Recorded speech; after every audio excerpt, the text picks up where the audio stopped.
Hello, history enthusiasts. Welcome back to Empires of India, from Mughals to the British Raj.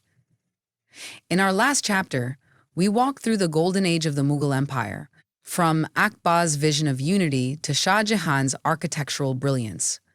And today, we're turning the spotlight on something truly special, the cultural renaissance under the Mughals. This chapter is all about food, art, literature, and how the fusion of Persian and Indian cultures created something extraordinary. Let's start with something delicious, Mughlai cuisine. Just hearing the name makes my mouth water. Biryani, kebabs, kurma, and those melt-in-your-mouth desserts like shahi tagda and kulfi. Oof. Absolutely, the Mughals revolutionized Indian food.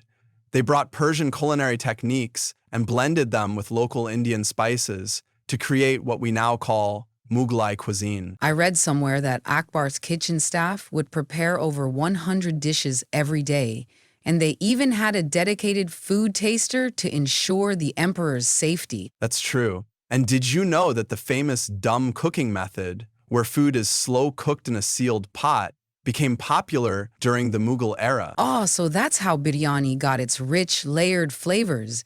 You can almost smell the history in every bite. Well said. And Mughal feasts weren't just about food. They were experiences with music, poetry, and an aura of royal opulence. From food, let's move to something equally mesmerizing: Mughal art. Their miniature paintings are some of the most detailed and vibrant pieces of art the world has ever seen. Yes, the Mughal miniatures are like visual storytelling. The use of intricate patterns, vibrant colors, and themes ranging from court life to epic tales is fascinating. And it wasn't just paintings. Mughal architecture reflected this love for detail and symmetry. The blend of Persian, Islamic, and Indian styles gave us wonders, like the Taj Mahal, Humayun's tomb, and the Agra fort. Oh, and how can we forget the Charbagh garden layout with its perfectly symmetrical designs? It's like stepping into a paradise on earth. Exactly. The Mughals believed architecture wasn't just about buildings, it was about creating legacies. Speaking of legacies, the Mughal court was also a hub for poets and writers. They loved literature and supported some of the most iconic works of their time. True. Akbar, for instance, commissioned the Aini Akbari and Akbarnama, historical records written by Abul Fazl, which provide a deep insight into the administration and culture of his reign. And wasn't it Jahangir who wrote his own memoirs, Tuzuk-e-Jahangiri? He was so detailed in his observations, especially about nature. Yes, and Shah Jahan, though remembered for his architectural marvels, was also a patron of Persian poetry. The Mughal courts often held poetic symposiums called mushairas, where poets would showcase their works. Imagine attending one of those.